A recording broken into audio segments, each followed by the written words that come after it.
Vamos a empezar. Una pregunta. Sí, decime. ¿Caja y banco tomás también? Sí, desde caja y banco, sí, sí. Desde caja y banco Bueno. hasta inversiones, y dentro de inversiones participación permanente. Listo, gracias. Bien, del rubro caja y bancos, ¿hay alguna duda? O sea, de ese rubro caja y bancos, ¿qué es lo importante? Fundamentalmente ahí tenemos lo que es el fondo fijo en moneda extranjera, que sería lo nuevo.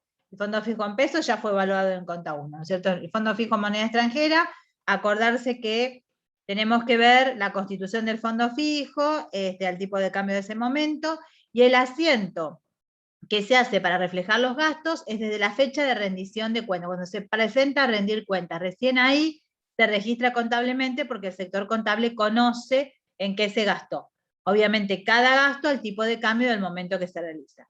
Luego se hace la reposición del fondo fijo, esa reposición va al tipo de cambio del momento que se hace la reposición, y luego si llega la fecha de cierre y no llegamos a gastar el porcentaje establecido, registramos lo que se gastó hasta la fecha de cierre para que la cuenta fondo fijo en moneda extranjera quede evaluada al valor que realmente tiene la fecha de cierre. O sea, representa la cantidad de dólares que corresponden a lo que hay existente a la fecha de cierre.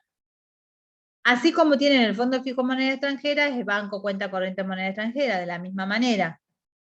Hacen el depósito, las comisiones, lo que el banco le esté descontando, va a ser al tipo de cambio al momento que se produce la operación, y va a quedar entonces el saldo del banco expresado en moneda extranjera, evaluado al tipo de cambio de cierre. Obviamente todo lo que sea activo, acuérdense que es tipo de cambio comprador. Y como son partidas que no están expuestas a la inflación, hay que reexpresar. ¿Sí? Cada uno de los movimientos del fondo fijo, como cada uno de los movimientos del banco, se van a reexpresar por el coeficiente corrector que corresponda, y van a quedar evaluado valor corriente. ¿Sí? O sea que van a tener ahí el REI y el reporte. ¿Quedó? Sí, sí. ¿Alguna duda del rubro caja y bancos? ¿Conciliación bancaria entonces no lo tomarían en este parcial? Conciliación bancaria está dado en pesos y es un tema que ya se tomó en Conta 1, conciliación bancaria.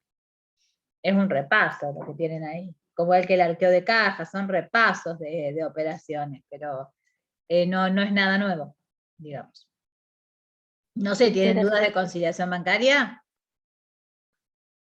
No, yo preguntaba porque como ya lo habíamos dado en Conta 1, por eso Por eso, preguntaba. sí, no, se retomó algunos temas de Conta 1, pero se incorporaron los nuevos que tenga evaluación, porque en pesos va a quedar así, no tiene ningún problema. Bien, rubro créditos. A ver, ¿qué dudas hay?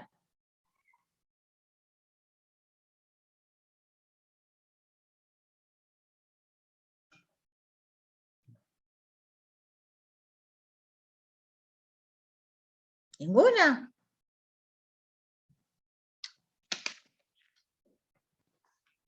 El documento a cobrar en moneda extranjera, el anticipo a proveedores evaluado a valor corriente, todo eso quedó todo claro, no tiene ningún problema.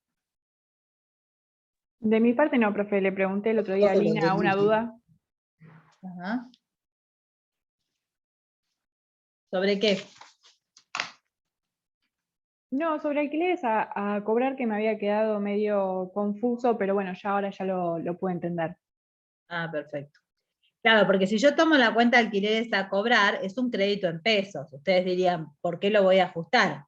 Pero ahí en ese ejercicio ustedes tenían cláusulas de ajuste, de actualización. Entonces, cuando hay cláusulas de actualización y hay recargos de intereses sobre esas cláusulas ajustables, ya deja de ser un crédito en pesos para pasar a ser un crédito que no está expuesto a la inflación. Si fuese un crédito en pesos, está expuesto a la inflación. En este caso no está expuesto a la inflación, por eso debe evaluarse según la cláusula de ajuste e incorporarse los intereses por el retraso en el cobro del alquiler que correspondan hasta la fecha de cierre de ejercicio. Y por eso el alquiler a cobrar en este caso sería una partida no expuesta a la inflación, porque está actualizado por una cláusula de ajuste específico, que puede ser, como en este caso era índice de construcción, o puede ser cualquier otra cláusula específica que se establece. Entonces está protegido de la inflación. ¿Mm?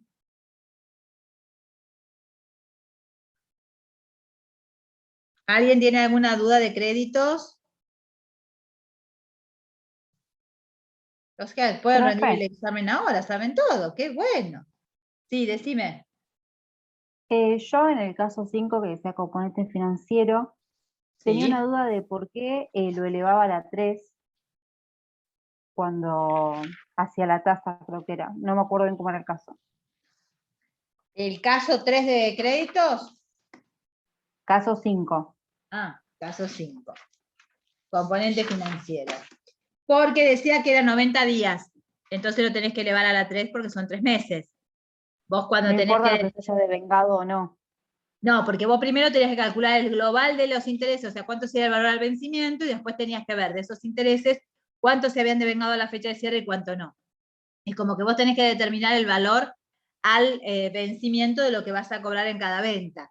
Por eso es que, como las ventas todas eran a 90 días, vos para calcular los 55.000, los ventas en cuenta corriente, 90 días decís 55.000, después dice 60 y 72.000. Y dice la tasa mensual es del 6% representativa hasta el cierre durante todo el periodo. Bueno, entonces vos tenés que calcular la proporción de intereses correspondientes desde los 3 meses. Por eso lo elevás a la 3. ¿Sí? Es 1 genial, más la sí, tasa sí. elevada a la 3 porque son 90 días. ¿Te das Sí, cuenta? sí, lo de los 90 días lo había entendido, pero pensé que en otro caso habíamos hecho, creo, por los que se habían devengado, lo que faltaba de vengar, lo elevábamos, algo No, así. porque vos acá te está dando el valor al vencimiento. Entonces vos tenés que sacar cuál es el valor de contado. Por eso es que vos tenés que hacer al valor al vencimiento, lo dividís por 1, vamos a ver el ejercicio por ahí, porque en el aire no lo vas a por ahí entender. Vamos a ver. Así queda claro.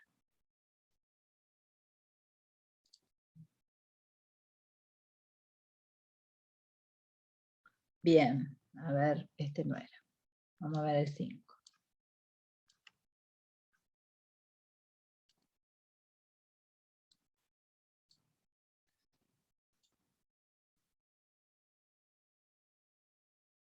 Me repasé. Llegué al final.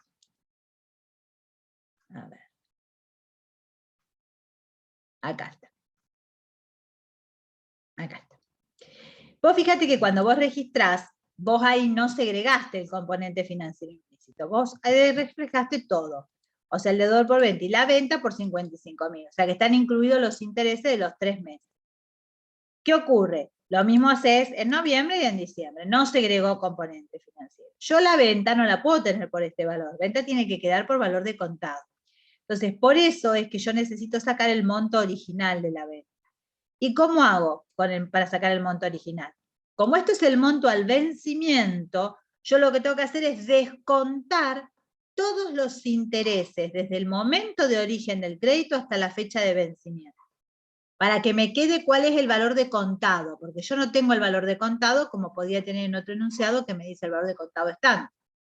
Entonces, ¿cómo hago para calcularlo? Al valor al vencimiento, ¿sí? 55.000, lo divido por 1 más la tasa de interés. Me dice que la tasa de interés nominal mensual es del 6%.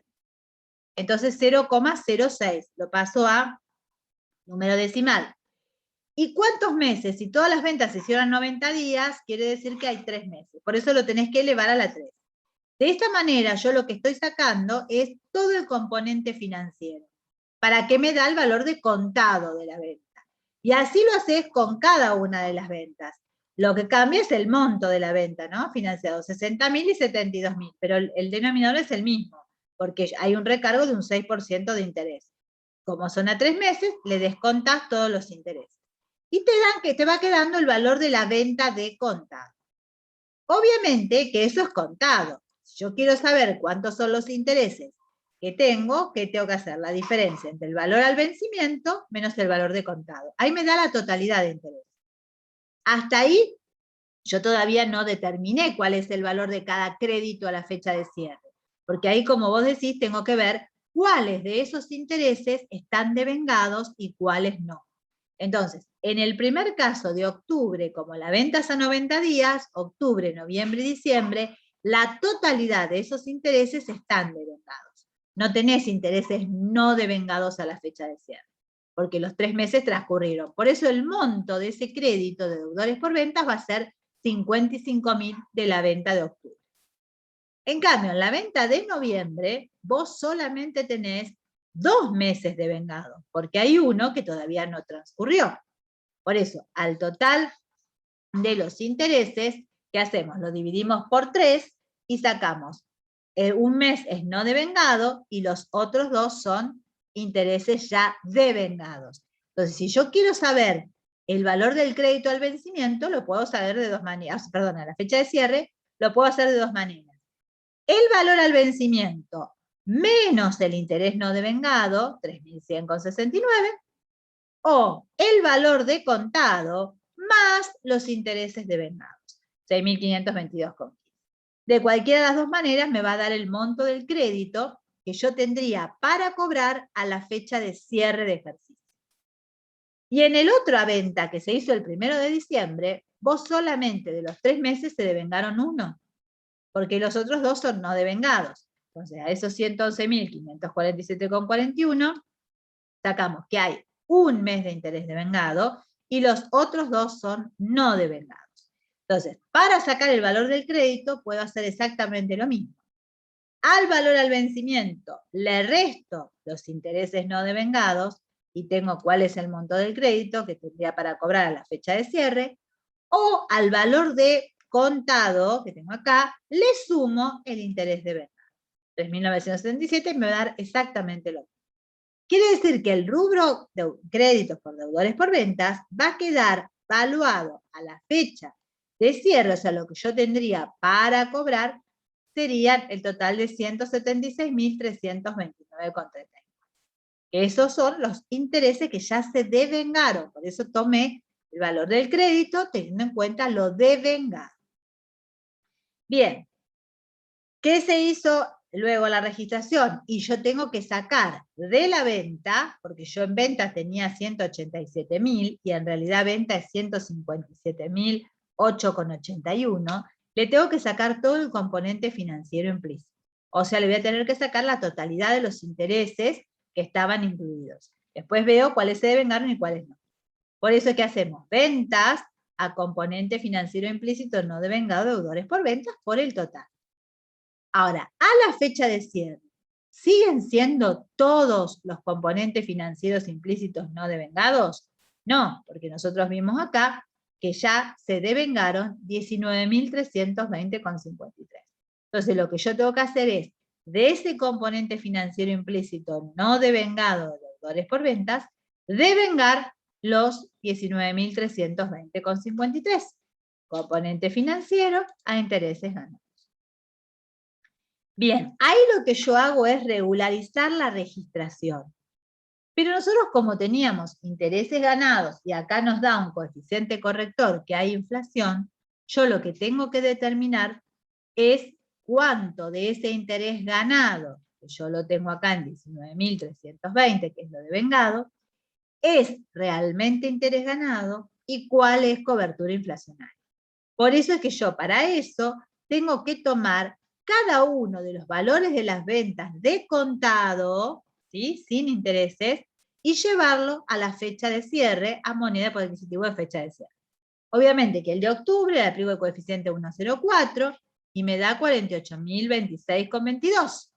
Eso sería lo que yo debería cobrar para cubrirme de la inflación. Por eso el REI es 1.847,16. Pero yo para ese crédito, fíjense cuando hicimos el cuadrito, yo el crédito que tengo para cobrar a la fecha de cierre es 55.000, porque los intereses se devengaron todos. Entonces voy a cobrar más que la inflación. Por eso la diferencia es un interés real. En noviembre partimos del valor de la venta de contado, nos fijamos cuál es el coeficiente corrector, es 1,02, y me da 51.384,70. Quiere decir que hay un REI de 1.007,54. Ese sería para cubrirme de la inflación el crédito. Yo debería cobrar a la fecha de cierre este importe, 51.384,70. Pero vimos nosotros aquí que de acuerdo a los intereses que le recargamos, el monto del crédito es 56.899,31. O sea que la diferencia es lo que realmente yo le recargué de interés. Mientras que en la venta que se hizo en diciembre, yo no tengo cobertura inflacionaria porque se hizo en el mes de cierre.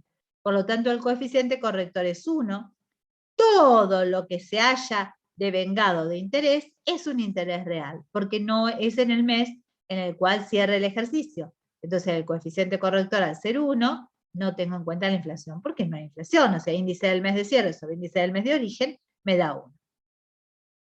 Obviamente que vamos a hacer un solo asiento, por eso es que se suman todos los REIs de las 3 operaciones, y se suma el interés real de las 3 operaciones, y tenemos el total de interés real, que es 16.465,82, y el total de REI. Estos dos totales corresponden a los intereses que yo gané, es decir, a los 19.320,53, que lo reflejamos como intereses ganados. No ganamos 19.320,53, ganamos 16.465,82. ¿Por qué? Porque el resto es cobertura inflacionaria. Lo otro fue cubrir de la inflación para mantener el poder adquisitivo. El resto de los intereses que yo recargué es para ganar por resultado financiero por interés real. Por eso vamos a cancelar la cuenta de intereses ganados y solamente nos va a quedar como interés real del crédito 16.465,82, porque el otro es REI. Yo les dije que también esto se podía haber registrado directamente intereses ganados a REI por el valor del REI, 2.854,71. ¿Por qué? Porque en intereses ganados solamente quedaría el interés real. O lo podemos reflejar como cuenta de interés real, o puede quedar directamente en la cuenta de intereses ganados. Y la otra cuenta que había quedado como cuenta de resultado, que los resultados se reexpresan obviamente, es la cuenta ventas. Entonces, tenemos que reexpresar las ventas. Las ventas, ¿de dónde las voy a sacar? Fíjense que cuando yo reexpreso acá, para sacar el valor de REI del crédito, yo tomo el crédito original, o sea que de acá, estos son los valores de venta. Van a dar exactamente lo mismo al hacer la reexpresión de la venta por el coeficiente corrector hasta la fecha de cierre. Y la diferencia entre el valor total de venta y el valor total de venta reexpresado me da el REI para ponerlo yo en la venta. REI a ventas, fíjense que el REI es exactamente igual al REI de lo que yo cuando hice los créditos. ¿Por qué? Porque parto del valor de contado, o sea, sin intereses, y lo tengo que llevar a moneda de poder adquisitivo de fecha de cierre. ¿Quedó claro?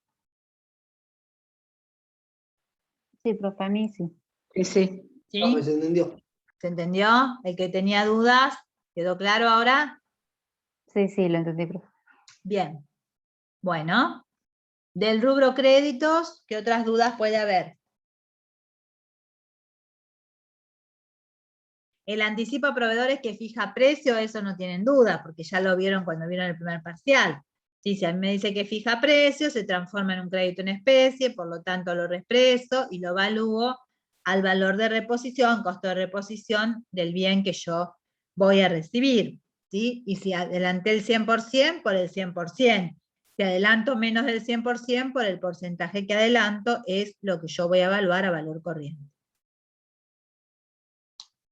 Lo de alquiler a cobrar lo vimos. ¿Tienen dudas algo de alquiler a cobrar a alguien para ver el ejercicio?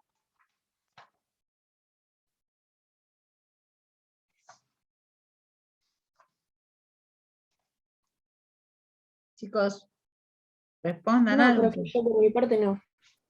¿El resto? No, profe. Yo tampoco, profe. Yo entiendo. Bueno, bien, perfecto. Entonces, créditos quedó, no hay dudas. Bien. Seguimos con deudas, que es parecido a créditos, salvo que tiene algunas cositas más, ¿no? Bien.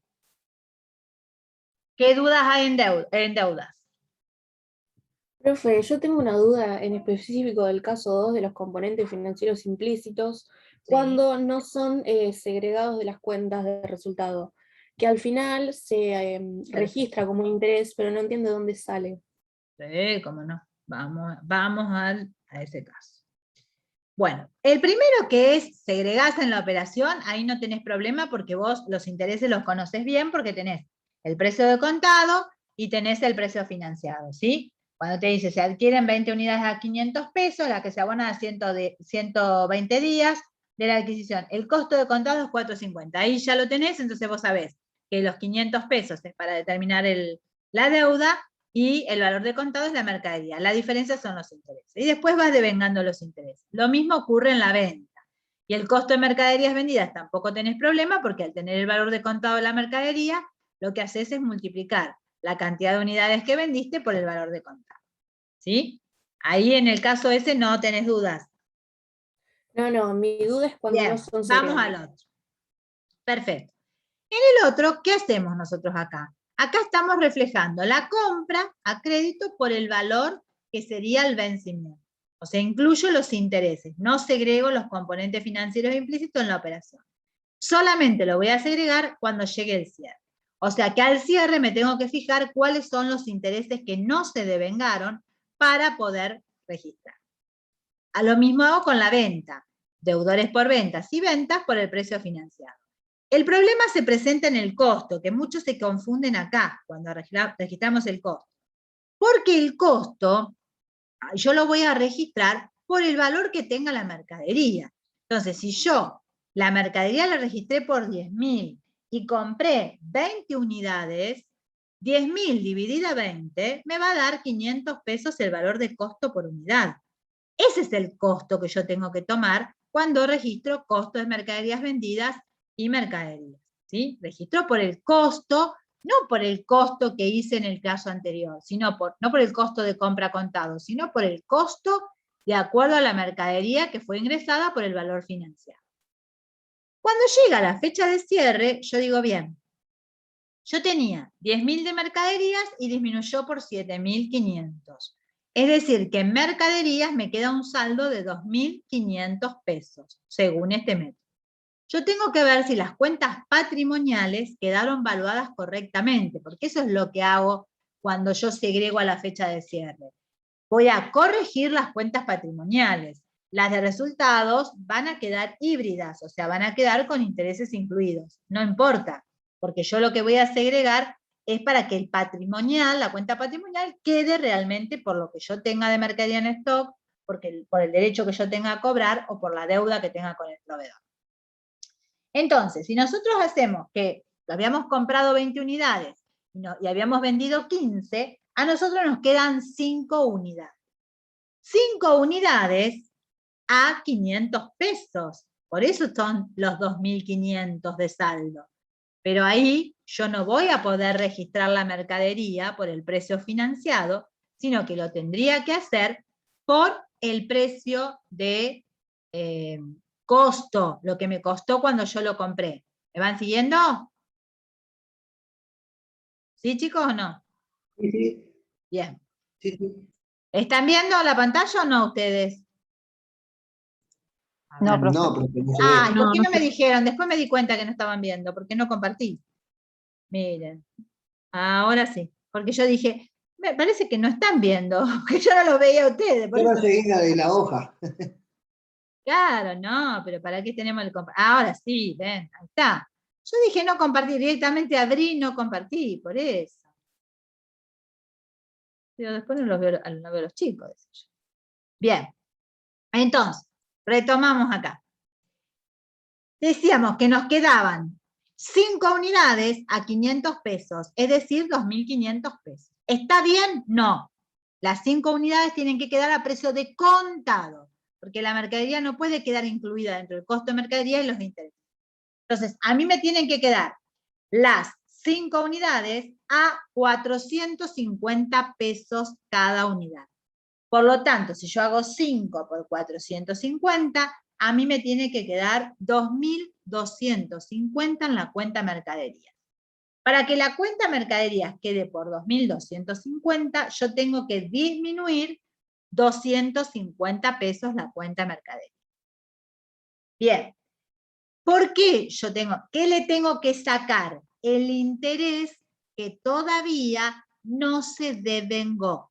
Porque el interés era por 120 días y solamente transcurrieron desde el 1 de abril al 30 de junio, transcurrieron 3 meses, 90 días.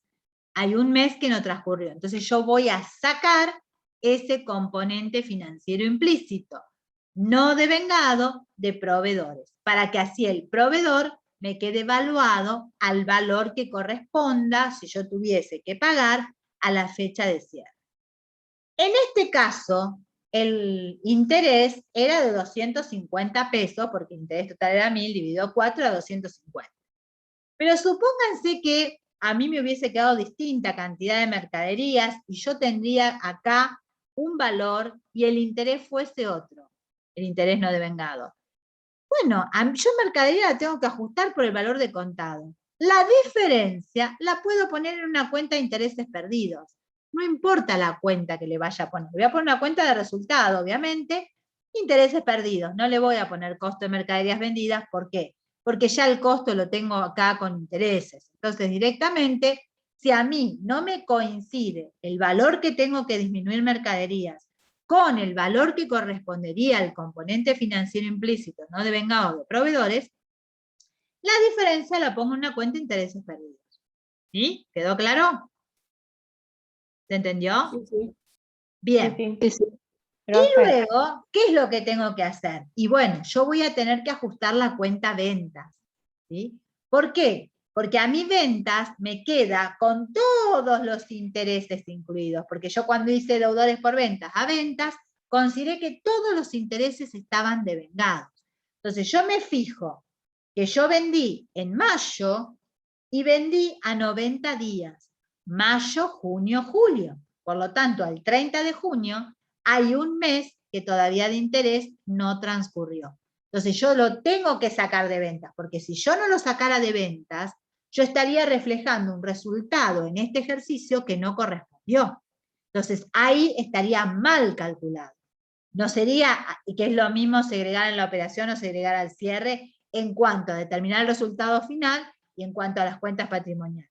Obviamente que no es lo mismo porque la composición de resultados es distinta. Pero llego a la misma resultado final, pero no tengo la misma claridad en la exposición de la información contable. ¿Sí? O sea, en lo otro tengo mucho más detalle. Bien, entonces, en ese caso yo tengo que disminuir la venta por ese mes de interés que no transcurrió. Sí, nosotros teníamos que los intereses totales, por acá lo habíamos visto en la venta, eran de qué punto eran los intereses totales, acá, de 1.200 pesos, y esos 1.200 pesos correspondían a 3 meses. Entonces, ¿qué digo yo? 1.200 dividido 3 son 400 pesos de interés por mes. Hay un mes en el cual todavía no transcurrieron. Entonces lo saco de la cuenta ventas. Por eso que ventas se coloca en el debe. Para que así ventas me va a quedar por los resultados devengados en ese ejercicio. Está mal, sí, porque adentro de ventas hay intereses, pero por lo menos me queda por los resultados que corresponden a ese ejercicio. No está en el ítem correcto, pero no importa. Queda ajustado, no le estoy cargando a este ejercicio un resultado mayor al que corresponde. Ahora, ese monto que yo saco de ventas es un mes de interés que todavía no transcurrió. Entonces, si todavía no transcurrió, yo no puedo dejar la cuenta deudores por venta como a la fecha de cierre como si mi derecho de cobro sea el total, porque hay un mes que no transcurrió. Por eso que la cuenta que uso como contrapartida es componente financiero implícito no devengado de deudores por venta o intereses no devengados de deudores por venta por 400. De esta manera, los deudores por ventas de 13.500 al cierre van a quedar valuados a 13.100, que es lo que yo podría cobrar de ese deudor, porque de los 3 solo transcurrieron 2 meses. Y el proveedor que yo tenía 10.000 pesos al vencimiento, yo voy a tener que pagarle a la fecha de cierre 9.750, porque es 10.000 menos el interés que todavía no transcurrió. Y la mercadería, que a mí me quedaba en 2.500, haciendo 10.000 menos los 7.500, al restarle los 250, me queda evaluada en 2.250, y de esa manera coinciden las cuentas patrimoniales en un sistema y en el otro. Fíjense que esos son los valores que yo tengo segregando en la operación, y esos van a ser los mismos valores que voy a tener cuando los segrego a la fecha de cierre. Pero fíjense qué diferente es el cuadro de resultados. Yo en el cuadro de resultados tengo, por un lado, la venta, el costo de venta y la ganancia bruta, o sea, el resultado comercial. Y por otro lado tengo los intereses perdidos y los intereses ganados. O sea, tengo el resultado financiero. Llego a los 5.600 pesos, que es la ganancia del ejercicio. En no segregar los componentes financieros, llego también a 5.600 pesos de ganancia. Pero ven que yo puse acá ganancia neta, no pusimos ganancia bruta, porque esta no es ganancia comercial, esta es comercial y financiera juntas, porque tanto dentro de ventas tengo los 2 meses de intereses que se devengaron, que están acá adentro, y en el costo de mercaderías vendidas tengo los 3 meses de intereses que se devengaron, que están ahí adentro. O sea que dentro del resultado comercial tengo el resultado financiero, y por lo tanto es un resultado híbrido, y no puedo determinar el resultado o la ganancia bruta, porque no puedo separar cuál es comercial y cuál es financiera cuando yo segrego a la fecha de cierre del ejercicio. Distorsiono la composición de los resultados. Distinto sería que yo no segregue nada. Si yo no segrego nada, ni en la operación ni al cierre, estaría mal, porque yo estaría considerando como devengado intereses que todavía no transcurrió el tiempo, tanto sean perdidos como ganados. Por lo tanto, estaría determinando una magnitud de resultado que no sería la correcta. Ahí habría también un error en la magnitud, en el valor del resultado. ¿Quedó? ¿Se entendió? Sí, profe. Muchas gracias. Sí, sí. ¿Sí? ¿Alguna duda? ¿Qué otra cosa dentro de deudas?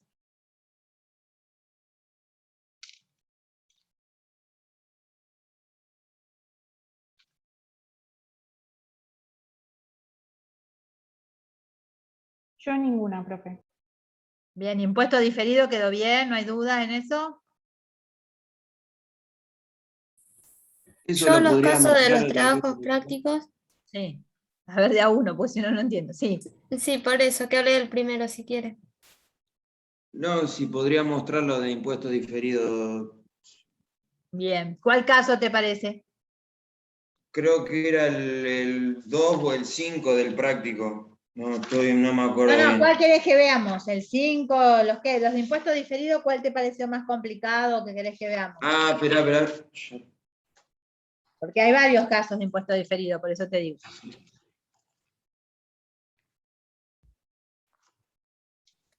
A mí los del práctico particularmente los entiendo, pero cuando tengo que hacer un ejercicio de algún parcial viejo, me cuesta porque he visto registrado activo por impuesto diferido en el haber o al revés, pasivo por impuesto diferido en el debe. ¿Y por qué aparece eso?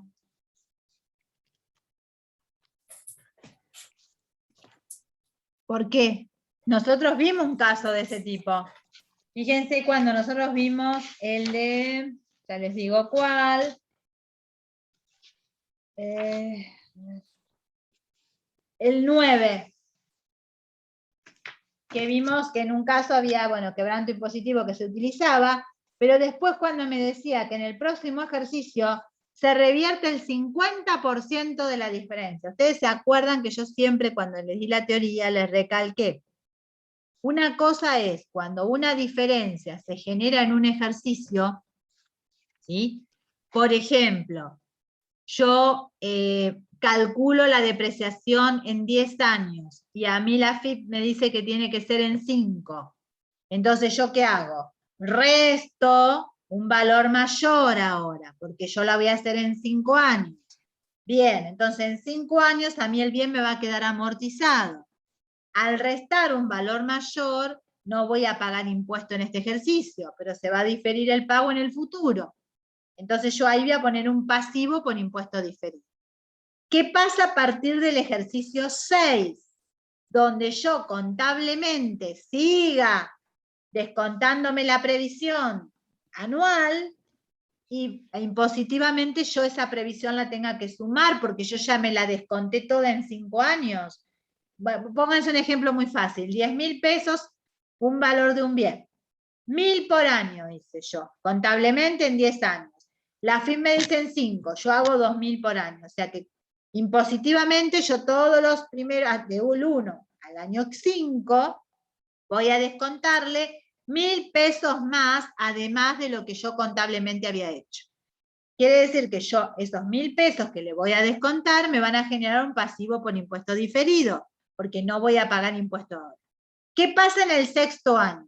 Yo contablemente voy a registrar los 1.000 pesos de depreciación, pero para la parte impositiva yo ya me tomé toda la depreciación, ya me tomé los 10.000 pesos. Entonces, ¿qué voy a tener que hacer? Sumarle, para modificar el resultado contable, sumarle 1.000 pesos porque ya fueron descontados anteriormente. Y en ese caso, ese 1.000 pesos que yo sumo, no genera un activo por impuesto diferido. ¿Por qué? Porque yo estoy revirtiendo un hecho que hice hace 5 ejercicios atrás, que fue acotar el registro de la depreciación en menos ejercicios porque así me lo pedía la FIP. Entonces, lo que hago ahora es revierto, voy a tener que pagar más impuestos en el ejercicio 6, porque ahora no me voy a poder tomar el descuento de los 1.000 pesos, pero yo durante 5 ejercicios anteriores me tomé descuento de 2.000 en lugar de 1.000. Entonces, ¿qué va a pasar? Que cuando yo tenga que pagar más impuestos, ¿qué cuenta voy a poner en el debe? Pasivo por impuesto diferido, porque estoy revirtiendo una diferencia que fue registrada anteriormente. Por eso les digo, no todo lo que esté, que suma, que tenga que pagar más impuesto, va a ser un activo por impuesto diferido. Lo va a ser si son diferencias nuevas que aparecen. Ni todo lo que reste va a ser pasivo por impuesto diferido. Lo va a ser siempre que sean nuevas diferencias. Pero si yo estoy revirtiendo hechos anteriores, tengo que usar la misma cuenta que usé anteriormente, activo o pasivo por impuesto diferido, pero va a ubicarse al contrario. Porque yo estaría, si es un activo por impuesto diferido que yo tenía, tengo un derecho ahora a compensármelo cuando pagué más impuestos en los ejercicios anteriores. Y si yo lo que tenía era un pasivo por impuesto diferido, va a disminuir mi obligación porque yo voy a empezar a pagar ahora eso que no pagué en los ejercicios anteriores, porque estoy revirtiendo esa diferencia. ¿Quedó claro? ¿Se entendió? Sí, profe, ahora sí. ¿Sí? Por eso les digo, mucho cuidado, porque la mentalidad, sí, si sumas activos, si restas pasivos, ya está. No, hay que fijarse bien si esa diferencia es nueva o si es revertir una diferencia que viene de un ejercicio anterior o que ya fue computada anteriormente de otra manera. Entonces, por eso es que cambian esa situación. Bien. Decime cuál querías ver de impuesto diferido, que tenías duda, me dijiste. El caso 5. Bien, caso 5. Vamos al caso 5. A ver. Bien, el caso 5 tenés el estado de resultado y después te dice las aclaraciones. Te dice que en los datos adicionales el gasto de deudores incobrables corresponde a estimaciones con alta probabilidad de ocurrencia, la FIP no lo considera gasto deducible. Entonces vos partís siempre del resultado contable que te da el estado de resultado. Te da un resultado de 34.000. Ahí tenés que ver qué son diferencias permanentes y qué son diferencias temporales. Ahí hay que acordarse que la diferencia permanente es aquella que no se revierte por el paso del tiempo porque son situaciones que no están gravadas por el impuesto o deducciones que no están admitidas por la ley de impuestos. Entonces solamente se van a poder modificar si se modifica la ley de impuestos. Por eso es que las diferencias permanentes son las que van a determinar después el resultado contable sobre el cual voy a aplicar la alícuota para calcular el impuesto a las ganancias. Acuérdense que impuesto a las ganancias, la cuenta resultado negativo, yo tengo que imputar al ejercicio el impuesto que corresponda a los resultados alcanzados por la ley de impuesto a las ganancias y que se hayan devengado en el ejercicio. A mí no me importa lo que yo le vaya a pagar a la FIP. A mí me importa que la cuenta de impuesto a las ganancias refleje en función de los resultados devengados en ese ejercicio. Porque es una cuenta de resultados que está relacionado con los resultados que generó la empresa en ese ejercicio. Siempre que esos resultados estén alcanzados por el impuesto a las ganancias.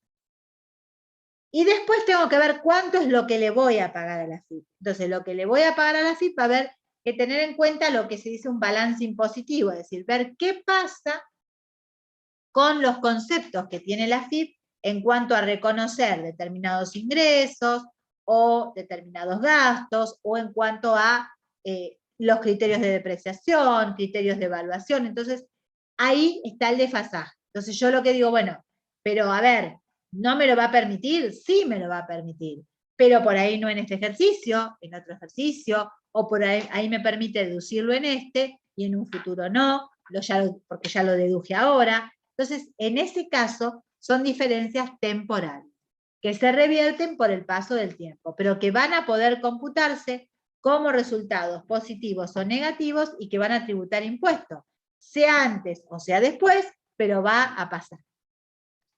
Entonces, en este caso, los deudores incobrables me dicen, yo no puedo deducir deudores estimados, tengo que deducir incobrables reales, porque yo podría estimar lo que quiero y no es así de incobrables, porque entonces estaría pagando mucho menos impuestos. Entonces, como no me permite deducir los estimados, y yo sí tengo estimados y no tengo reales, si tuviera reales, voy a deducir los reales y voy a sumar los estimados. ¿Por qué? Porque no voy a poder computar lo que sea estimado. Entonces, como acá son estimados, los deudores incobrables que tenían un valor de 4.000, lo voy a sumar por 4.000. Luego me dice que los otros ingresos son ajenos a la operatoria y no están alcanzados por el impuesto en cuestión. Esto sería lo que es una ganancia no gravada. Si la ganancia no está alcanzada por el impuesto, yo no voy a tributar sobre esa ganancia. Por eso va en diferencias permanentes. Otros ingresos y va a ir restando. Lo tengo que sacar del resultado del ejercicio, porque no va a ser computada para poder calcular el impuesto a las ganancias. Luego me dice, la depreciación efectuada a los muebles corresponde valor de origen 5.000, vida útil 5 años. AFIP me dice que tiene que ser 10. O sea, acá es el caso contrario. Acá la empresa amortiza más rápido y la AFIP dice, no, momentito, la vida útil es más. Por lo tanto, yo quiero menos gastos de depreciación por año. Entonces, en este caso, ¿yo qué tengo que hacer? Revertir la situación. Si nosotros amortizamos 1.000 por año, porque eran 5.000 y lo dividimos por 5 años, y en realidad lo que yo tendría que depreciar sería 5.000 dividido 10, 500 pesos, entonces lo que voy a hacer es sumar esos 500 pesos para que realmente la depreciación me quede por 500. Yo había restado 1.000, si le sumo 500, en realidad, ¿cuánto es la depreciación? 500. Esos 500 que estoy sumando ahora como depreciación de muebles y útiles, obviamente que me van a generar un activo por impuesto diferido, porque yo ahora voy a pagar más impuestos. Pero ¿qué ocurre? En el año 6, como estaba diciendo, cuando la empresa ya no tenga que deducir más depreciación porque lo hizo en 5 años, la AFIP me va a permitir seguir deduciendo 500 pesos por año hasta llegar a los 10 años.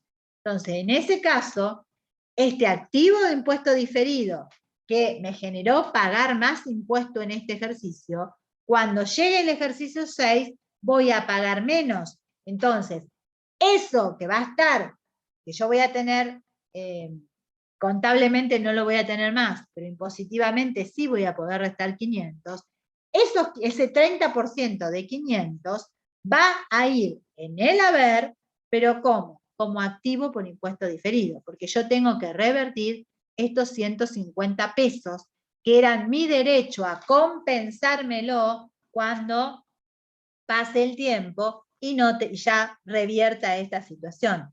Por eso dice deducible en el futuro. Yo voy a poder deducir lo que pague de más en este ejercicio cuando corresponda a los ejercicios futuros. En cambio, el pasivo, por ejemplo, vamos a seguir con esto, la depreciación de gastos de organización, que está calculado sobre 5.000 pesos y un periodo de amortización de 5 años, 1.000 por año. El fisco admitió su deducción total en el momento del pago. Entonces, cuando yo hago los gastos de constitución de la empresa, los tengo que deducir todo en ese ejercicio. Entonces, como la empresa solo ha hecho de deducción 1.000 porque lo deprecia en 5 años, yo lo tengo que descontar todo. La FIP me dice descontarlo en el ejercicio que lo haces. Si el valor es 5.000 y yo solo he hecho una deducción de 1.000, me faltan deducir 4.000 pesos. ¿Qué va a pasar? Que yo acá voy a pagar menos impuestos, ¿sí? Y eso me va a generar un pasivo por impuesto diferido del 30%. Pero ese pasivo de impuesto diferido, por eso dice, es imponible en el futuro. Porque lo que no pague en este ejercicio, lo voy a pagar a partir del ejercicio 2.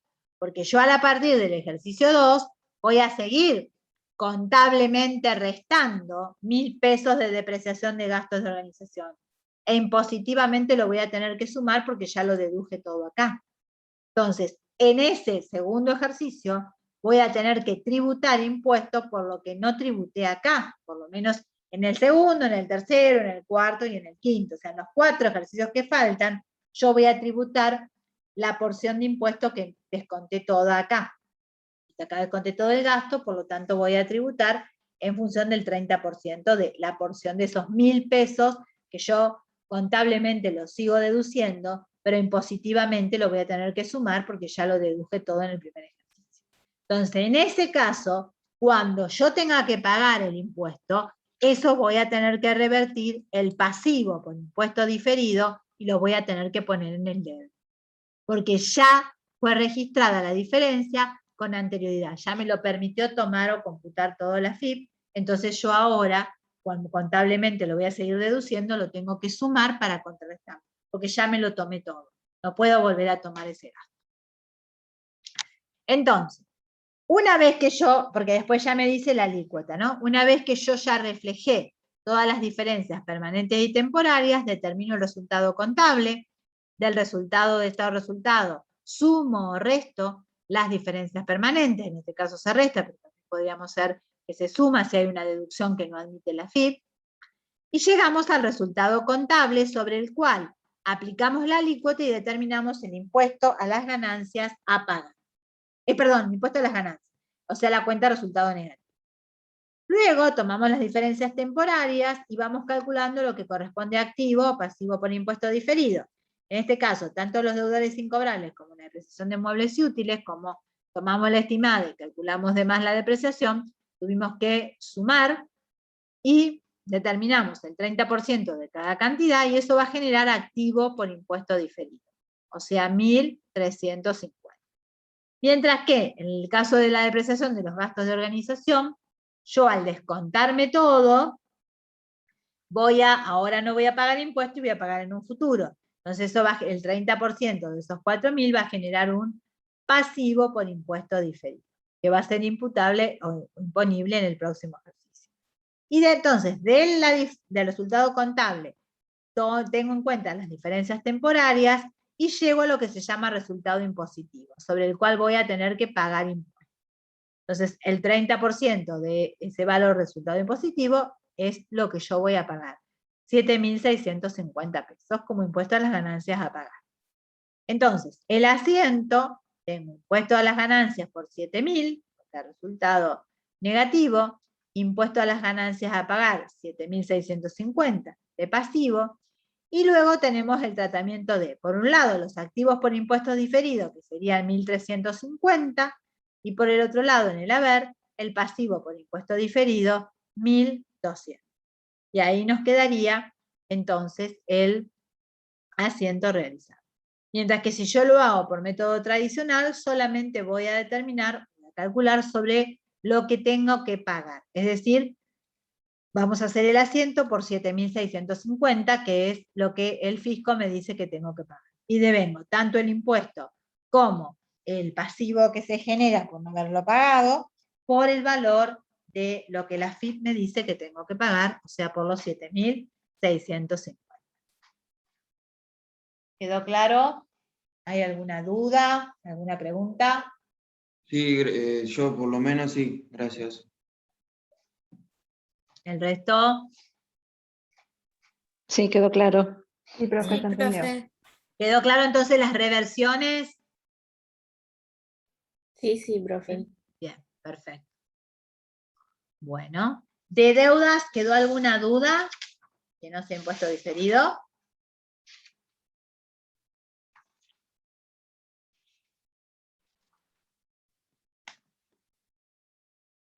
No, profe. Bien, vamos entonces ahora a bienes de cambio. ¿Qué dudas hay en bienes de cambio? Profe, yo tengo una duda con el caso 6. Bien, caso 6. Costos financieros incorporados a los bienes de proceso de producción prolongada. Perfecto, vamos a ver entonces. 13. Ahí está.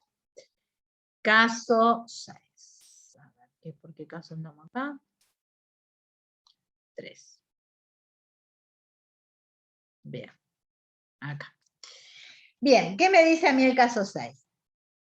Determinar la situación patrimonial de la empresa, suponiendo que esas son las únicas operaciones que ha realizado y que opta por no activar el interés de capital propio. Y determinar la situación patrimonial de la empresa en el cual opta. Por empezar, nosotros acá no vamos a optar nunca por capitalizar el interés de capital propio cuando el valor del pasivo es mayor que el activo en cuestión que tengo. Porque la resolución técnica no me lo permite. A veces nosotros lo hacemos como para decir, bueno, en caso de que alguna vez se permita, siempre me permiten financiar con capital propio cuando el pasivo, o sea que financia, es menor que el activo financiado. Si es mayor, solamente puedo financiar con pasivo. No voy a financiar con capital propio. ¿Sí? ¿Quedó claro eso? Sí, sí. Bien. Sí. Entonces, nosotros acá tenemos que el pasivo es un préstamo de 1.300 y vinos en añejamiento es 1.000. O sea, el activo es menor al pasivo. O sea que yo solamente le voy a poder cargar a vinos en añejamiento el interés del pasivo, pero de 1.000 pesos. El interés de los 300 pesos restantes va a incorporarse a la cuenta de intereses perdidos. No lo voy a poder cargar como costo del activo, en este caso del bien de cambio de proceso de producción prolongada. Entonces a mí me dice que el pasivo devenga un 1% de interés y la fecha es desde el 1 del 1 y la fecha de cierre, digamos, sería 31 de marzo. Por eso son 3 meses. Entonces yo tengo que calcular el 3% de interés.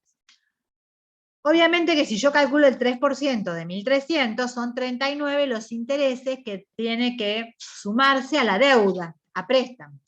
Pero no puedo cargar los 39 al bien de cambio. Solamente puedo cargar el 3% de 1.000.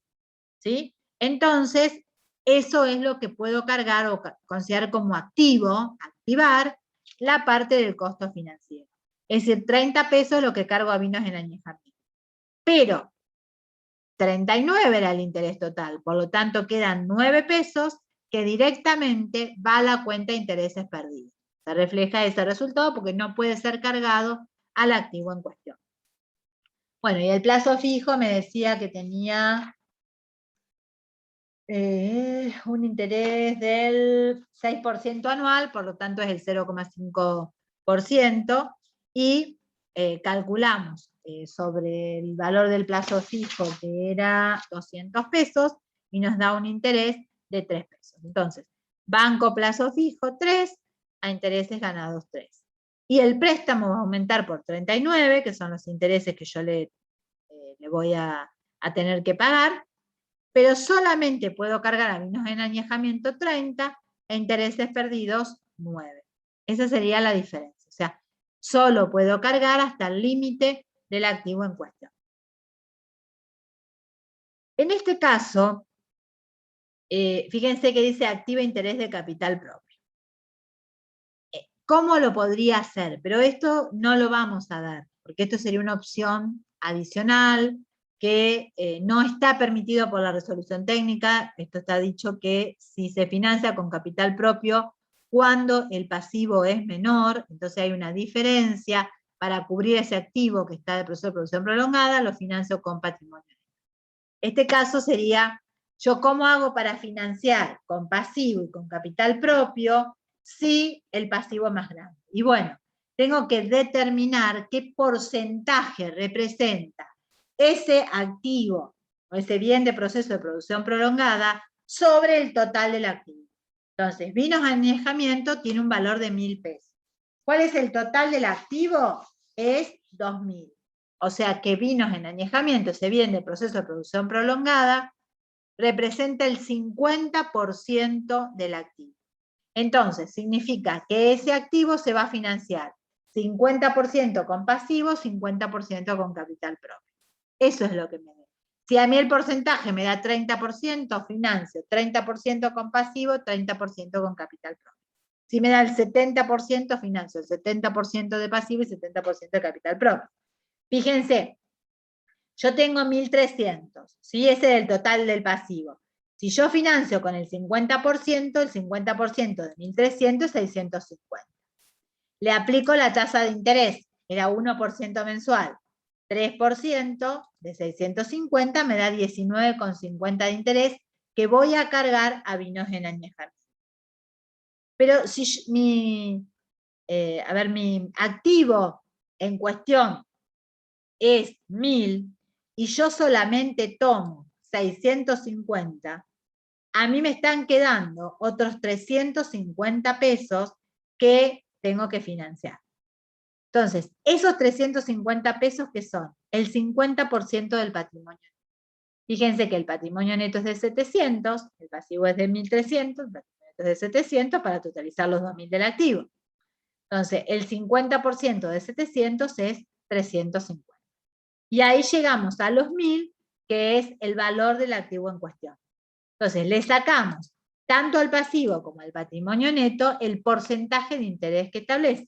El pasivo, dijimos 1% mensual, es del 3%, y el a financiar con capital propio decía que era una tasa del 0,5% mensual, como son 3 meses, sería 1,5%, y eso me da 5,25. Es decir, que yo voy a cargar a vinos en añejamiento 24 pesos con 75.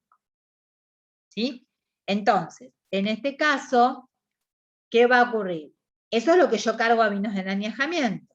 Plazo fijo sigue siendo igual. Pero yo tenía un documento de 1.300 y el 3% de 1.300 no es 19,50, es 39 pesos. Por lo tanto, la diferencia entre los 39, que es el total de interés sobre el cual voy a cargarle al pagaré o al préstamo, 39 pesos. Yo había tomado el 50%, el otro 50%, porque había cargado 19,50. El otro 50% directamente va a la cuenta intereses perdidos.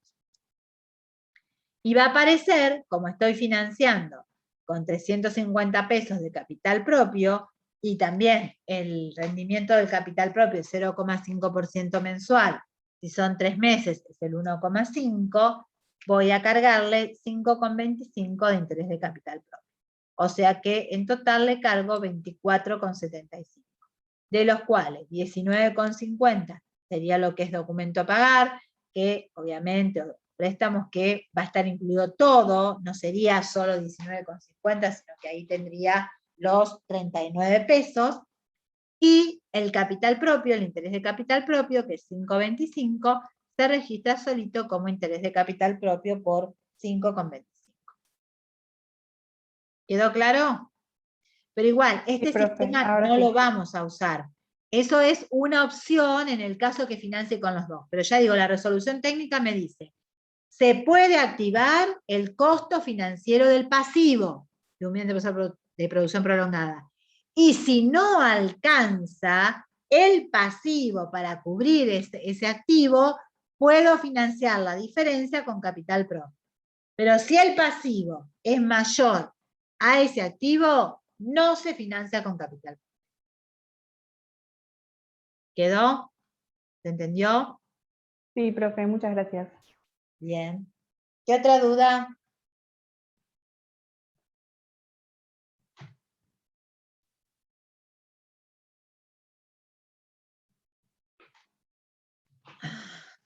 Dígame, ¿qué otra duda tienen? De deudas. Perdón, de bienes de cambio. ¿Las fichas de stock, de inventario, tienen alguna duda? No, profe, yo por lo menos No, no. de mi Porque parte no, profe. es lo mismo de conta 1. Lo único que yo tengo que hacer después es evaluar a valor corriente la mercadería que me quedó en stock sin vender, reexpresarla y valor a valor corriente, valor a valor corriente el costo de mercaderías vendidas. Para eso me tengo que fijar primero la reexpresión de acuerdo a cómo está conformado el costo, cuando son más de una partida, cuando ustedes lo sacan todo eso de la ficha de stock, o sea, teniendo la ficha de stock hecha no hay ningún problema. Reexpresan y sí evalúan el valor corriente, que acuérdense que es el costo de reposición del momento de la venta. Habiendo inflación, ese costo de reposición debe ser llevado a moneda de poder adquisitivo de fecha de cierre. La venta se reexpresa como cualquier venta, desde el momento que se vendió hasta la fecha de cierre, y puede haber una diferencia de inventario, faltante o sobrante de mercadería. Acuérdense que hay faltante cuando el recuento físico da menos que el del libro. Si da igual, no hay problema. Si da menos, hay faltante de mercadería y tendré que reexpresar el faltante. Y si a mí el recuento físico me da más, es sobrante de mercaderías y tendré que reexpresar ese sobrante. Obviamente acuérdense que si hay faltante, el faltante, la mercadería va a disminuir, tiene que salir porque si me faltan tengo que reflejar esa disminución de la mercadería, va a seguir el criterio que yo tenga, que use, y en caso que haya sobrante de mercaderías, ahí la mercadería tiene que ingresar otra vez a la empresa, o sea, aumentarla, y por lo tanto, ¿qué va a pasar? Que ahí sí, cualquiera sea el criterio, yo voy a ingresar esas unidades al valor último que le di de salida, para así de esta manera respetar el criterio utilizado. Sí, lo pueden llevar el cuadro de ficha de stock impreso al parcial, no hay ningún problema. Mientras esté vacío, la estructura nada más y no haya ninguna anotación, no hay problema de que lo lleven. ¿Quedó claro? Profe, una pregunta. Pregunte. Tanto sea el faltante como el sobrante, cuando lo reexpresamos por el coeficiente de fecha de cierre. O sea, la fecha que cierra el ejercicio. No. La fecha que cierre va a ser 1. Si vos me tomás fecha de cierre es 1. No. El faltante y el sobrante, no importa el momento en que yo lo registre. Vos estás reflejando que te faltan unidades o que te sobran unidades por un valor determinado. Entonces tenés que fijarte, o se va a reexpresar, por el coeficiente que corresponda a ese valor de compra que yo hice cuando compré la mercadería. Si yo tengo que dar de salida una mercadería que compré en la existencia inicial, va a quedar reflejada o reexpresada por el coeficiente de la existencia inicial. Si yo tengo que dar de baja una mercadería que compré en el mes de, qué sé yo, agosto, voy a aplicar el coeficiente corrector de agosto. ¿Queda claro? Sí, profe, gracias. Ojo con eso. Pasa lo mismo con las depreciaciones. Ustedes la registran en la fecha de cierre, pero tienen que ver el valor sobre el cual yo calculé la depreciación. ¿Estaba en moneda de poder adquisitivo de qué fecha? De cierre anterior. Por eso la depreciación, por más que la registre al cierre, yo la reexpreso, porque estaba registrada o no, si yo la registro ya reexpresada, no registré antes, pero estaba calculada en moneda de poder adquisitivo de fecha de cierre anterior. Por eso se reexpresan, aunque yo la registre al cierre. No importa, es distinto a un gasto que yo lo haga en el mes de cierre, porque ese gasto, ese valor de ese gasto ya es valor corriente de cierre. ¿Por qué? Porque es el valor que tuvo el gasto en ese momento que se hizo, que fue fecha de cierre. ¿Qué coeficiente tengo? 1, porque es mes de cierre. Eso sí es coeficiente 1. O una venta que haga en el mes de cierre. Eso sí es coeficiente 1, porque la operación se generó en ese mes. Pero el faltante y el sobrante es una diferencia de inventario, que vaya a saber cuándo apareció esa diferencia. Yo me doy cuenta de la diferencia cuando hago el recuento físico y lo voy a registrar a la fecha de cierre. Pero las unidades que estoy dando de baja o que estoy dando de alta tienen un valor de incorporación. A ese valor de incorporación, de esa fecha, es la que yo tengo que aplicar el coeficiente correcto. ¿Sí? Sí, profe, se entendió, gracias. Bien. ¿Qué más? ¿Qué otra duda?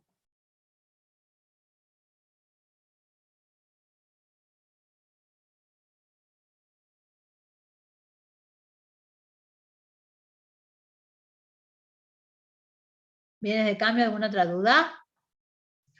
No, profe, yo no. Bien. No, ninguna. Bárbaro. Bienes de uso.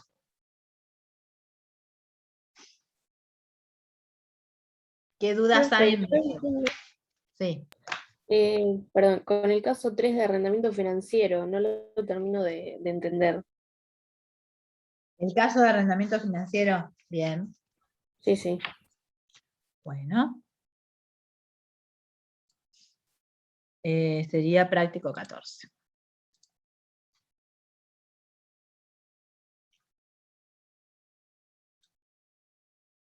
Acá. El arrendamiento financiero, en realidad, ¿qué es? Arrendamiento te lo dice, es alquiler. Alquiler con opción a compra. ¿Sí? Un bien que es muy importante, que requiere mucho valor para poder comprarlo, bueno, nosotros tenemos la posibilidad de alquilarlo, vamos pagando cuotas, que luego con la opción de comprarlo, es decir, que cuando finalice el contrato de arrendamiento, yo puedo decidir comprarlo. Entonces, todo lo que pagué como cuota de alquiler se toma como parte de pago de ese valor y se paga la diferencia que corresponde. Eso es lo que se dice el valor por ejercer la opción de compra. Entonces nosotros acá compramos una maquinaria que se va a pagar en 6 cuotas. ¿Sí? El valor de la máquina, yo tengo que ver cuál es el valor de la máquina contado. A mí no me importa las cuotas con los intereses, porque yo acuérdense que tengo que separar lo que es costo financiero. Entonces yo tengo que determinar el valor de la compra de la maquinaria de compra contada. Entonces a mí me dice que se hace un contrato de arrendamiento financiero, mediante el cual se recibe una maquinaria cuyo valor de contado es 36. Pero también a mí me da un dato, bueno, que se paga en tantas cuotas, que son 6 cuotas cuatrimestrales, el valor de la cuota es fija, pero el interés es diferente porque se calcula sobre saldo, o sea, primero sobre el monto global, después sacada la primera cuota, cuánto quedaría la deuda y calculo el interés, y así sucesivamente, que lo tienen en el cuadrito. Y dice que, bueno, que va a pagar más dice, además de las cuotas, más 3.500 pesos al concretar la opción de compra. Quiere decir que el valor del bien va a estar dado por el valor de contado de ese momento, más lo que yo tenga que pagar para ejercer la opción de compra, porque eso sería ese plus para formar lo que es el valor de costo del bien. Por eso es que el valor de la maquinaria y que se agrega por arrendamiento financiero para saber que está sujeto a un contrato, que si bien está en el activo, pero tiene una disponibilidad restringida, porque está sujeto a un contrato de arrendamiento financiero que yo lo voy a usar, pero voy a pagar por ello y después voy a ver si decido comprarlo o no. Cuando yo decido comprarlo, ahí sí ya forma parte del patrimonio y puedo hacer lo que quiero. Estaría bien, está dentro del activo igual que antes, pero yo tengo la libre disponibilidad, o sea, puedo hacer lo que quiero con ese bien, si quiero lo puedo regalar, porque total es mío. Ahí ya ejercí la opción de compra y ya tengo la transferencia del bien a mi nombre. Bueno, en ese caso, entonces tenemos que el valor de la maquinaria se forma por el precio de contado 36.000 más el monto que yo voy a ejercer la opción de compra, que es 3.500, por eso es que se determina 39.500. Pero el valor total financiado me dice que al cierre del ejercicio es 43.926,30. ¿Por qué no coincide acá? Porque yo no voy a poner dos pasivos, porque ese es el valor financiado de las 6 cuotas, pero yo todavía tengo que, si yo ejerzo la opción de compra, tengo que pagar 3.500 pesos más. Por eso, a los 43.926,30, que sería el pasivo generado por las cuotas, le voy a sumar el monto que tendría que pagar si ejerzo la opción de compra. Por eso es 47.426,30. ¿Hasta ahí se entendió? Sí, profe. Bien. Luego, cuando van venciendo, se van pagando cada una de las cuotas. Las cuotas son fijas, siempre va a ser el mismo monto, ¿sí? Los 7.321,05. Y lo único que los intereses son diferentes, o sea, cuando pago la cuota devengo el interés, y el interés va a ser 2.160, después 1.850,34, 1.525,09, hasta llegar a 414,37, porque se van calculando sobre esa. Cuando llegue la fecha de cierre del ejercicio, voy a depreciar la maquinaria por arrendamiento financiero, por lo que el tiempo que fue utilizada ya, y por eso tenemos el pago de la cuota, el devengamiento del interés, después está el pago de la cuota y devengamiento del interés todo junto, se puede hacer en 2 asientos, se puede hacer de manera conjunta. Esta es la primera cuota que vence el 21 de mayo, la otra es la cuota que vencería el 1 de septiembre, es el 31 de agosto, el 1 de septiembre, y la última, cuando llega la fecha de cierre, porque es septiembre, octubre, noviembre y diciembre, ese sería todo el cuatrimestre, la próxima sería el 1 de enero, por lo tanto ya entra el otro ejercicio. Entonces, llegado a la fecha de cierre, calculo la depreciación de esa maquinaria, tomando el valor de la maquinaria en cuestión, dividiéndolo por los años que se establecen, que en este caso dice la vida útil estimada de 5 años. Entonces lo divido por 5 y me da la cuota de depreciación 7.900 pesos. De esa manera hago todo igual para las otras cuotas, la cuarta, la quinta y la sexta, en la cual voy a tener el mismo valor en las cuotas. Lo que cambia, dijimos, son los intereses que se van a ir pagando, que se van a ir devengando, ya se van pagando cuando se paga la cuota, obviamente, que se van a ir devengando a medida que se van pagando las cuotas. Y ahí tenemos la otra cuota cuatrimestral del 1 de mayo, la otra del 1 de septiembre, y llegado al 31 de diciembre, porque es septiembre, octubre, noviembre y diciembre, tenemos otro año de desgaste del bien, calculamos la depreciación de ese bien. Y luego la última cuota, la cuota número 6, se va a pagar el 2 de enero, ¿sí? Entonces devengamos el interés y pagamos la cuota. Una vez que llega el vencimiento del cuatrimestre, ahí yo tengo que ejercer la opción. Y acá dice que la empresa ejerce la opción de comprar el bien. Entonces, si yo voy a comprar el bien, voy a tener la libre disponibilidad del mismo, lo que tengo que hacer es pagar esa opción de compra. Por eso es que disminuye acreedores por arrendamiento financiero y caja por 3.500, que es lo que yo agregué como costo de la máquina, que si yo ejerzo la opción de compra tengo que pagar ese plus, y eso formaría el precio de contado del bien. Entonces, luego, una vez que yo pagué el precio, ya el bien es mío, puedo hacer lo que quiero con ese bien, por eso va la cuenta, yo cambio el nombre de cuenta, de lo que es maquinaria por arrendamiento financiero a maquinaria, o sea, ya al decir la cuenta maquinaria, sé que es propiedad de la empresa y puede hacer lo que quiere. Si dice maquinaria por arrendamiento financiero, dice que la empresa no tiene la libre disponibilidad de la máquina, sino que esa máquina la alquiló y puede ejercer la opción de compra, pero hasta que no la compre, no va a poder hacer lo que quiere con esa máquina. Entonces, lo que hacemos es transferir las cuentas que tenemos a las cuentas básicas de bienes de uso. En maquinaria, yo sé que tengo una maquinaria, y va maquinaria, por 39.500, Y la depreciación, la depreciación acumulada de maquinaria por arrendamiento financiero la tengo que eliminar. O sea, yo voy a eliminar las dos cuentas que están relacionadas con el arrendamiento financiero. La maquinaria por arrendamiento financiero, que la elimino contra la cuenta maquinaria, y la depreciación acumulada de maquinaria por arrendamiento financiero, que la voy a reemplazar por lo que es la depreciación acumulada de maquinaria, que sería la cuenta que me va a ajustar a la cuenta maquinaria. Y ahí quedó entonces el asiento en el caso de que se ejerza la opción de compra. ¿Y cómo queda esto determinado? Y va a quedar determinado el valor, o sea, que voy a tener yo en bienes de uso. Y voy a tener en bienes de uso maquinaria y la depreciación acumulada de maquinaria. Si no se hubiese hecho la opción de compra ahora, yo voy a tener en bienes de uso maquinaria por arrendamiento financiero y depreciación acumulada de maquinaria por arrendamiento financiero.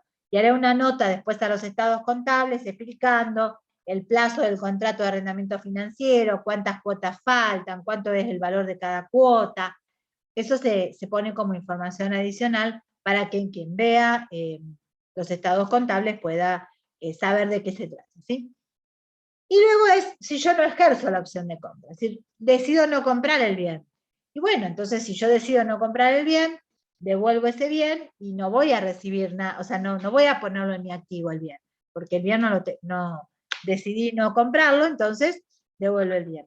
Por eso es que disminuye maquinaria por arrendamiento financiero, disminuye también la depreciación acumulada de maquinaria por arrendamiento financiero, 15.800, y luego también voy a tener que cancelar la deuda con el acreedor por la compra por la compra, porque al no comprarla, esa opción de compra no la ejercí, por lo tanto, esos 3.500 que estaban en la cuenta acreedores y que fue sumado al valor del bien y a la cuenta acreedores por arrendamiento financiero, no va a estar, por lo tanto lo tengo que sacar. Disminuye acreedores por arrendamiento financiero por 3.500. Bien, al no tener más la depreciación, no tener más los acreedores, porque no voy a ejercer la opción de compra, veo cuánto totaliza esa situación, y esa situación totaliza 29.200 pesos. Yo tenía 39.500, perdón, no, 19.200 pesos, digo cualquier cosa, 19.200 pesos, y tengo 39.500, que es el valor de la maquinaria. La diferencia que no se amortizó todavía y que no tengo deuda con el acreedor, porque no voy a comprarlo, va a una cuenta especial, resultado por no ejercer la opción de compra, o pérdida por no ejercer la opción de compra, que sería la diferencia entre el valor total del bien y lo que ya lo teníamos como contrato de arrendamiento financiero, la maquinaria, y su depreciación acumulada. ¿Quedó claro? ¿Se entendió? Sí, sí, profe. Sí, muchas gracias. Bárbaro. ¿Qué otra duda?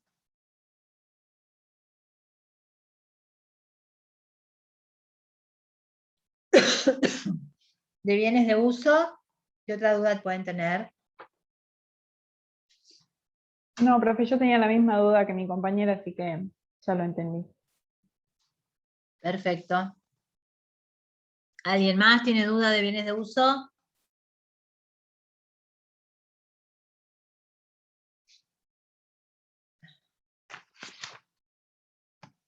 Bien. Bueno, y nos quedaría participación permanente, que sería el último de los trabajitos prácticos. ¿Qué dudas hay de participación permanente?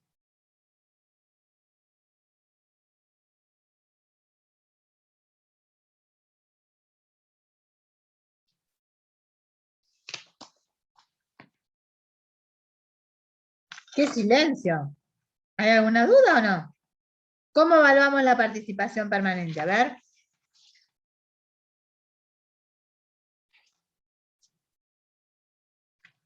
¿Cómo se evalúa la participación permanente? ¿A qué valor? Vamos, ¿a qué valor?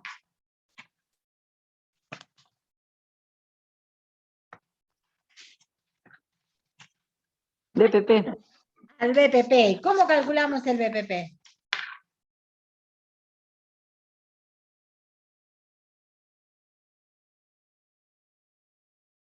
¿Cómo se calcula el BPP? Valor del patrimonio neto, ¿qué le tengo que sacar? Las acciones preferidas. Bien. Y si hay dividendo de acciones preferidas, ¿y qué más? ¿Y qué lo tengo que hacer a ese valor una vez que le saque eso? Se lo divide por la cantidad de acciones que hay. Bien, a cantidad de acciones ordinarias. Y ahí tengo el BPP. ¿Qué pasa si yo pago un valor mayor que ese valor? ¿Qué aparece? El valor llave. Valor llave. Perfecto, aparece el valor llave de negocio. Bien, perfecto. Entonces, acuérdense que eso sería la incorporación. ¿Qué ocurre después a lo largo de la vida de la empresa? Que yo compro un paquete accionario si es importante, que ejerzo control o control conjunto sobre la otra empresa, o así sea influencia significativa, cuando yo evalúo BPP, cada vez que se modifique el patrimonio neto de la empresa emisora, se va a modificar el valor de la participación de la empresa inversora. Entonces tengo que ver que hay conceptos que me pueden generar un resultado y otros no. Por ejemplo, si yo recibo dividendos en efectivo, dividendos en especie, no va a generar un resultado.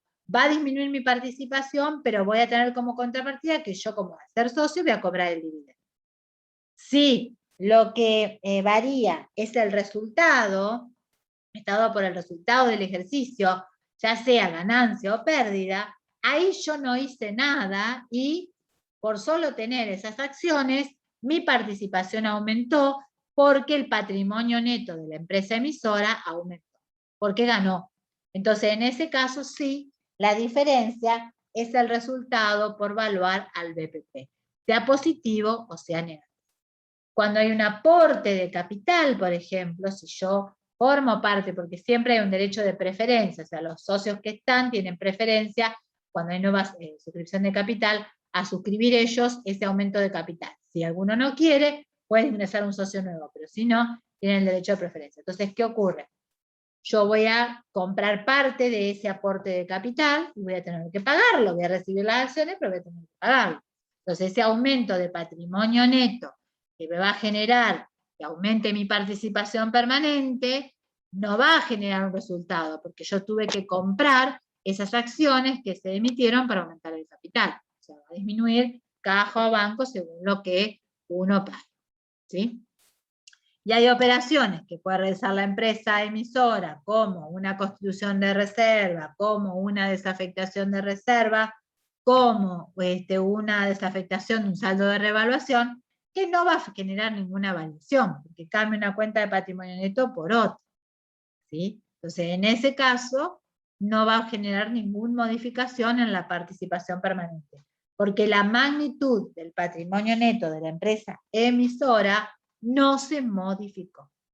Al modificar la composición a mí no me afecta, lo que me afecta es cuando se modifica la magnitud del patrimonio neto de la emisora, porque yo como inversora voy a tener un cambio en la evaluación de mi participación, o sea, de las acciones que forman parte de la participación. Y acuérdense también que cuando hay un valor llave hay que luego depreciarlo a la fecha de cierre, o sea, ver o imputar como resultado aquella porción por el plazo de tiempo que se supone que esa empresa va a generar utilidades por encima de lo normal, por eso se ha pagado ese valor llave mayor que el valor del BPP de las acciones. Bueno, ¿qué dudas? ¿Qué preguntas?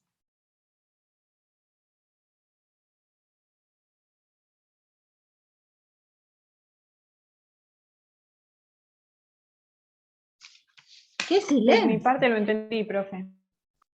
Bien. ¿Ninguno tiene dudas?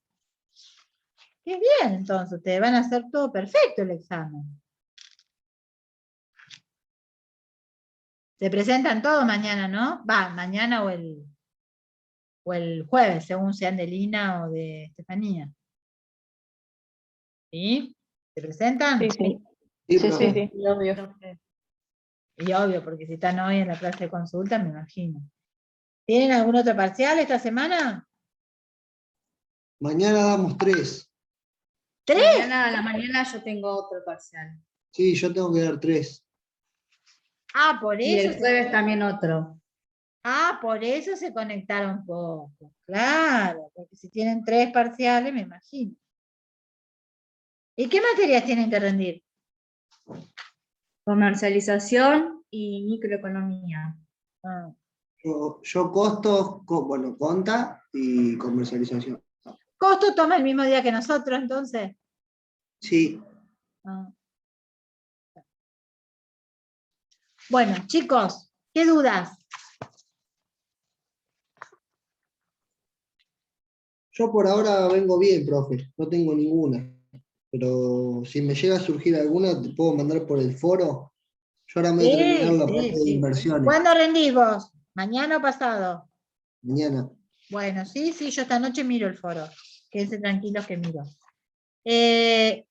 Iván, ¿quién es Iván? El apellido, para ponerle la asistencia, porque estoy tomando asistencia y no. Maisonave el apellido. Maisonave, perfecto. Porque veía Iván y no, digo, no sé quién es. Para no estar buscando todos los Iván, cuáles podían ser. Perfecto.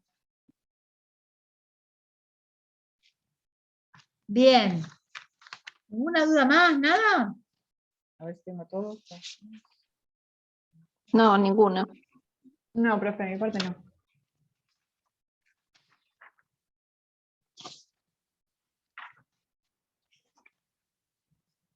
Yo, 18. Perfecto.